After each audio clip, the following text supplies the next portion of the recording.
سر آج کیس کے بارے میں کیا ڈیٹیلز ہیں، تھوڑا سا بتا دیجیے گا کیا ہوا ہے؟ آج ڈیٹیل یہ ہے کہ آج 2 اپلیکیشنز پینڈنگ تھیں، لگی ہوئی تھی، کیس نمبر 41 اور 42 کی۔ تو آج ہم نے ایک اپلیکیشن کو ناٹ پریس کیا کیونکہ ہم نے بہتر سمجھا کہ 164 کیونکہ آلریڈی بچی کا لاہور میں مجسٹریٹ صاحب کر چکے ہیں، لہٰذا ہم نے بہتر سمجھا کہ ہم اس اپلیکیشن کو ناٹ پریس کرتے ہیں، اور کورٹ نے ہماری وہ استدعا منظور کرتے ہوئے وہ ناٹ پریس کر کے ڈسمس کر دی اس کو۔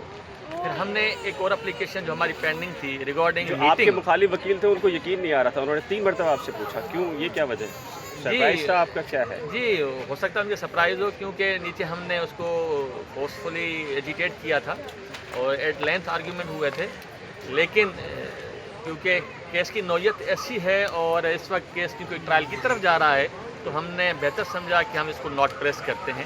یقیناً ان کے لیے یہ بات سرپرائزنگ ہوگی۔ تو دوسری جو ہماری اپلیکیشن تھی جو آج پینڈنگ تھی وہ تھی وزیٹیشن کی، ظہیر کی وزیٹیشن، جو ظہیر اپنی زوجہ سے ملنا چاہتا تھا۔ اس حوالے سے ہم نے کورٹ کے سامنے وہ چیزیں رکھی کہ اللہ اور اللہ کا قرآن کیا کہتا ہے کہ شادی کیا ہے، اور شوہر اور اس کی بیگم کے ساتھ اس کے روابط کیسے ہونے چاہیے، اور اس کا رائٹ کیا ہے۔ انفیسس تھا ہمارا، ہم نے تمام وہ آیاتیں کورٹ میں جس میں پتہ چلتا ہے کہ شوہر حاکم ہے، شوہر کی ذمہ داری ہے کہ مینٹین کرے اپنی بیوی کو، اور کیونکہ آج تک وہ میرج سبسسٹ کرتی ہے، ایون دو انہوں نے جیکٹیٹیشن کا ایک سوٹ فائل کیا تھا جو انہوں نے وہاں سے ودرا کر لیا، جو جہاں تک مجھے انفارمیشن ہے، ٹھیک ہے، مینی دربار آج تک ٹل ٹوڈے میرج جو ہے، نکاح ہے، وہ انٹیکٹ ہے، اور وہ ظہیر کی لیگلی ویڈڈ وائف ہے، اور یہ بات اس نے متعدد بار مختلف جوڈیشل فورم پہ کہی ہے۔ 2 مرتبہ آنریبل ہائی کورٹ، 1 مرتبہ آنریبل ہائی کورٹ لاہور میں کہا، آنریبل ہائی کورٹ سندھ میں کہا، اس کا ایٹ لینتھ اسٹیٹمنٹ ریکارڈ کیا گیا، جس میں اس نے کہا کہ مجھے کسی نے نہیں بھگایا، مجھے کسی نے اغوا نہیں کیا، میں نے اپنی پسند کی شادی کی ہے، میں تو لاہور خود گئی تھی اور میں نے شادی کی، اور میں اپنے شوہر کے ساتھ رہنا چاہتی ہوں، اور کورٹ نے ڈی بی نے ان کو اجازت دی کہ بیٹا آپ جہاں جانا چاہتی ہیں آپ جائیں، تو اس نے پریفر کیا اپنے شوہر کے ساتھ جانا۔ تو یہ تمام وہ 8/6/2022 کا آرڈر بھی انٹیکٹ ہے۔ اس کے بعد انہوں نے 164 کیا، اس میں بھی اس نے یہی بات ریپیٹ کی کہ مجھے کسی نے اغوا نہیں کیا، میں نے شادی کی ہے، اس نکاح کے فیکٹن کو اس نے مانا۔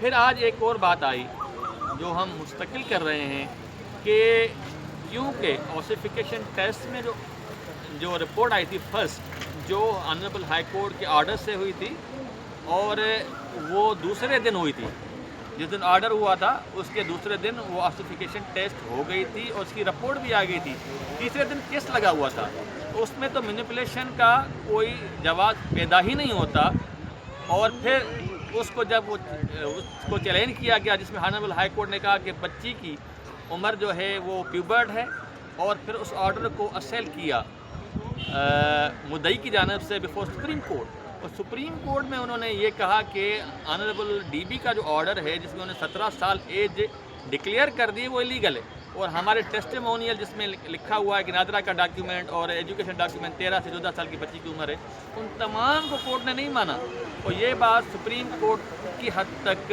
اور جو بچی کی کسٹڈی ان کے حوالے کی گئی اس کی مرضی سے کہ تمہاری بیٹا جہاں جانا چاہو چلی جاؤ، تو اس نے پریفر کیا، اس کو انہوں نے کہا کہ وہ کورٹ نہیں کر سکتی، لیکن سپریم کورٹ نے اس آرڈر کو سیٹ اسائڈ نہیں کیا، اور وہاں مدعی نے اپنی جو کیس تھا اپنا وہاں سے واپس لیا، اور کہا کہ ہمیں صرف اور صرف بورڈ بنانے کی اجازت دی جائے، ہم اس کو چیلنج کریں، تو کورٹ نے کہا ٹھیک ہے آپ کا رائٹ ہے، لیگل، ہر بندے کا لیگل رائٹ ہے، ہم آپ کو دیتے ہیں، آپ بھلے آپ چیلنج کر لیں۔ تو پراپر جو ہم نے کورٹ کو اسسٹ کیا کہ ریویو پراپر کام کیا کرنا تھا، رپورٹ کے بعد ان کو ریویو فائل کرنا تھا بفور آنریبل سپریم کورٹ، کہ اب یہ چیزیں چینج ہو گئی ہیں، بورڈ یہ کہہ رہا ہے، ایون دو جو بورڈ کی رپورٹ ہے اٹس سیلف کنفیوزنگ ہے، وہ ڈاکٹر اٹس سیلف کنفیوزڈ ہیں اور سرپرائز ہیں، انہوں نے خود لکھا ہے اس میں کہ یہ ہم حیران ہیں کہ بچی کی جو بون کی ایج ہے، جو 4 اس کی ٹیسٹ ہوئی ہیں بون کی، اس کے تحت اس کی عمر آ رہی ہے 16 سے 17 سال، لیکن جو ٹوتھ کی جو ایج ہے وہ اس کی آ رہی ہے 14 سے 15 سال. تو اچھا سر یہ بتائیے گا کہ آپ کتنی ہوپ ہے آپ کو کہ یہ ملاقات کی پرمیشن آپ کو مل جائے گی؟ دیکھیں مجھے کبھی امید ہے انشاءاللہ اللہ کے حکم سے ہمیں یہ آرڈر ہوگا کہ ملاقات ہو. وجہ اس کی لیگل ایک اور بھی ہے، کیونکہ کورٹ نے کہا تھا کہ جو مجسٹریٹ صاحب نے آرڈر فرمایا تھا کہ کوئی بھی بچی کے ساتھ نہیں ملے گا کیونکہ وہ اسٹار وٹنس ہے. لیکن سچویشن چینج ہوئی جب مائی لارڈ سنگل بینچ نے صلاح الدین پنور صاحب نے آرڈر فرمایا اور کہا کہ والدین کو میٹنگ اجازت دی جائے. اور انہوں نے جب ہم نے فائل کی تھی میٹنگ اپلیکیشن، جب ان کے پاس فرسٹ ٹائم لگی تھی تو انہوں نے بھی یہ ریمارکس دیے تھے، آبزرویشن دی تھی کہ اس کے شوہر کی ملاقات اپنی بیگم سے ہونی چاہیے. لیکن اس کے بعد وہ جو کیس ہے انہوں نے نہیں سنا اور وہ آج وہاں سے ٹرانسفر ہو کے مائی لارڈ آفتاب گورڈ صاحب کے پاس لگا. تو انہوں نے بھی کہا کہ ہم ماجسٹریٹ کو اپوائنٹ کرتے ہیں تاکہ وہ مجھ سے کنسنٹ لے. لیڈی مجسٹریٹ کو اپوائنٹ کرتے ہیں، وہ کنسنٹ لے. اگر وہ بچی کنسنٹ دیتی ہے تو ملاقات کرائی جائے. ٹھیک ہے جی، بہت شکریہ. Thank you. کہ آپ نے قرآنی حوالہ دیا نکاح سے متعلق، تو نکاح تو کہیں بھی، بلال صاحب ذرا پیچھے ہٹیے گا، تھوڑا سا بیچ میں آ رہے ہیں. تو سر میں یہ کہہ رہی تھی آپ نے قرآن کا حوالہ دیا 2 آیتوں کا، تو پارہ نمبر 4 کا. تو سر نکاح تو کسی بھی یونین کونسل سے ثابت ہی نہیں ہے، نہ رجسٹر ہے، اور وہ شخص جو خود کو نواز کہتا ہے وہ بھی غائب ہے. تو نکاح کو ثابت آپ کیسے کریں گے؟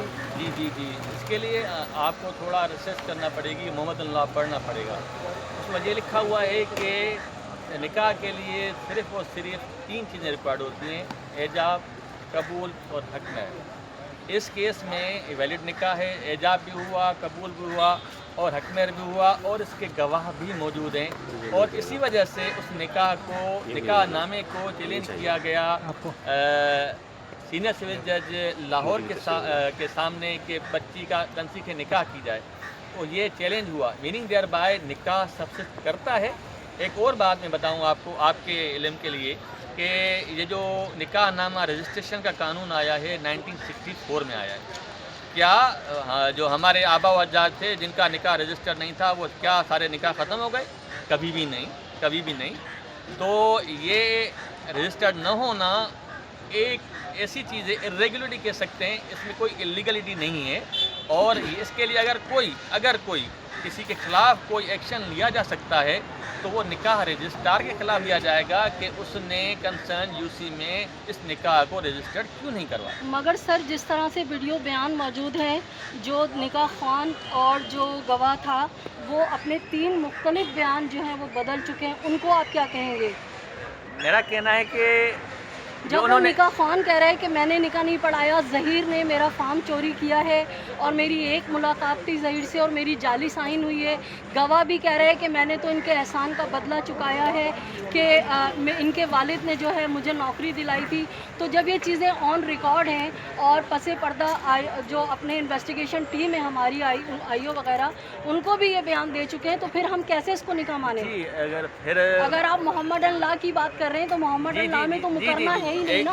ایک بات تو سنیں، یہ سب ذہن میں رکھ کے کہ مولوی صاحب نے ایک ایسا اسٹیٹمنٹ دیا ہے، مجھے اس کا پتہ نہیں. اگر دیا ہے تو آپ کو پتا ہوگا، مجھے پتا نہیں، تو میں اس کو ڈیفینڈ نہیں کر پاؤں گا کیونکہ میں نے دیکھا نہیں. سر اگر آپ مجھے اپنا نمبر دیں گے تو میں ویڈیو کلپس آپ کو بھیج سکتی ہوں. میں آپ کو نمبر دے دوں گا، یقیناً آپ مجھے ویڈیو کلپ دیکھیں، کیونکہ آپ کو پتا ہے کہ آج کل فوٹو شاپ میں کیا کیا ہوتا ہے، مجھے پتا نہیں ہے. سر فوٹو شاپ نہیں ہے، ہتکڑیاں بیڑیاں لگا کے وہ بیٹھے ہوئے اور ہمارے ساتھی جرنلسٹوں نے ان سے سوال کیا تھا. جی یقیناً کیا ہوگا، مجھے پتا نہیں اس بات کا. جو چیز مجھے پتا نہیں ہے تو میں اس کو ڈیفینڈ یا ڈیفینڈ نہ کرنا کیسے کر سکتا ہوں. تو سر محمد اللہ تو کہتا ہے نا کہ اگر کوئی گواہ ہو یا نکاح پڑھانے والا ہو، وہ معزز عدالت یا معتبر افراد کے سامنے اقرار کرے کہ ہاں یہ ان کا غلط رشتہ نہیں ہے، خدا نہ خواستہ زنا نہیں ہے، انہوں نے شادی کی ہے، میں نے پڑھایا ہے، میں گواہ ہوں. لیکن یہاں تو گواہ نکاح خوان سبھی مکر گئے، تو ہم اس کو کیسے نکاح مان لیں؟ تو پھر گواہ نکاح خوان جو آپ کہہ رہے ہیں کہ مکر گئے ہیں، تو ان کے خلاف چارج کیوں فریم ہو رہا ہے؟ پھر میرا آپ سے سوال ہے، تو پھر کیا وہ کورٹ غلط کر رہی ہے؟ اگر وہ سب کچھ نہیں، یہی بات ہے.